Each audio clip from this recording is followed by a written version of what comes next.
কিভাবে এখনো এই ফ্যাসিস্টের দোসররা প্রকাশ্যে হ্যান্ডকাপ দ্বারা হাসতে হাসতে আদালতে উঠে, এটা আমাদের জন্য লজ্জার, এটা আপনাদের জন্য লজ্জার। আমরা যারা জুলাই গণঅভ্যুত্থানের সৈনিক ছিলাম, আমরা আসতেছি, তুমি মামা রেডি থাকো, তুমি আরামে এসির নিচে ঘুমাইবা, জুস খাইবা, এইটা হইবে না, এইটা হইবে না।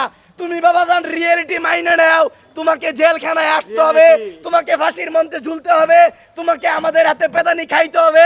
সর্বোপরি আমরা এতটুকুই বলতে চাই, বাংলাদেশে যতদিন পর্যন্ত এই সাবেক আওয়ামী লীগের নেতাকর্মীরা হাওয়া বাতাস খাবে, ততদিন পর্যন্ত আইনমন্ত্রীকে, স্বরাষ্ট্রমন্ত্রীকে সাইরে কথা বলবো না। আমরা স্বরাষ্ট্রমন্ত্রী ও আইনমন্ত্রীকে দুইটা কথা বলে মনে করাই দিতে চাই। প্রিয় স্বরাষ্ট্র মন্ত্রী মহোদয় স্যার এবং প্রিয় আইনমন্ত্রী মহোদয় স্যার, আপনাদেরকে বলি, আপনারা দেখেছেন বিগত বছরগুলোতে আপনাদের রাজনৈতিক দলের নেতাকর্মী সহ বিভিন্ন রাজনৈতিক নেতাকর্মীদের সহ টেনে হিসছে আমাদের ভাইদেরকে সেই থানায় নিয়ে গেছে, জেলখানায় নিয়ে গেছে, আদালতে নিয়ে গেছে।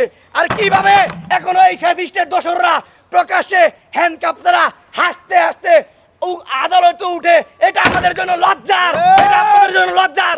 আমরা বলতে চাই, আপনারা তাদেরকে ফাঁসির রায় দেন, আপনারা তাদেরকে ফাঁসির রায় কার্যকর করেন যারা এখন পর্যন্ত বাংলাদেশ সরকারের জেলখানায় খুনি হাসিনার দোসররা আছে।